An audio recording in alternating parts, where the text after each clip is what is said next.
SC/STच्या आरक्षणाच्या उपवर्गीकरण अटीच्या निर्णयाविरोधात बौद्ध समाजाचा तहसील कार्यालयावर मोर्चा।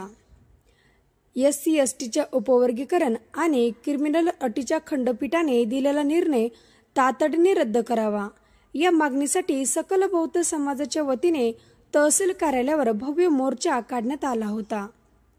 सर्वोच्च न्यायालयाच्या खंडपीठाने उपवर्गीकरणाचा निर्णय संविधानात तरतूद नसताना घेतला आहे।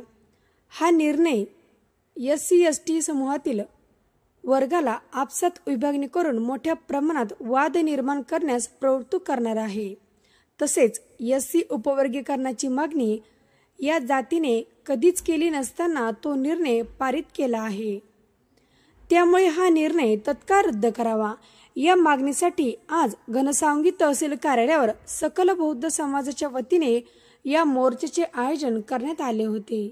जी 1 ऑगस्ट 2024 ला आदरणीय सुप्रीम कोर्टाने जो SC/STच्या विरोधात जो निकाल दिलेला आहे तो निकाल हा राज्यघटनेचा एक अपमान म्हणा किंवा राज्यघटनेच्या विरोधात दिलेला हा निकाल असून या निकालाचा आम्ही तीव्र निषेध करण्यासाठी आणि जी सुप्रीम कोर्टाने जी वर्गीकरणाची किंवा उपवर्गीकरण हे महाराष्ट्र शासनाने हे करायला पाहिजे त्यांना दिलेल्या अधिकाराच्या विरोधामध्ये आजचा हा मोर्चा दिनांक 7/10/2024 रोजी काढलेला असून या आमच्या प्रमुख मागण्या आहेत की ज्या SC/ST मध्ये ज्या 59 जाती आहेत ह्या जातीवर अन्यायकारक हा निकाल असून या निकालाच्या विरोधामध्ये मोर्चा असून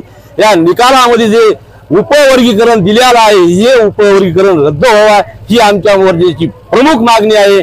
आणि जोपर्यंत हे उपवर्गीकरणाची अट ही रद्द होणार नाही तोपर्यंत आम्ही असेच मोर्चे आंदोलन काढू आणि याच्यापेक्षा जास्तीत जास्त आंदोलन होणार। ही आंदोलनाची पहिली या घनसावंगी या ठिकाणी सुरुवात आहे आणि या सुरुवातीचं रूपांतर इथून पुढे या भव्य मोर्चे आणि भव्य आंदोलनामध्ये होणार आहे। एवढंच मी या आजच्या ठिकाणी तुम्हाला शासनाला आणि तुम्हाला तुमच्या माध्यमातून मी शासनाला सांगू शकतो। ॲडव्होकेट विजय त्रिंबकराव पडेकर।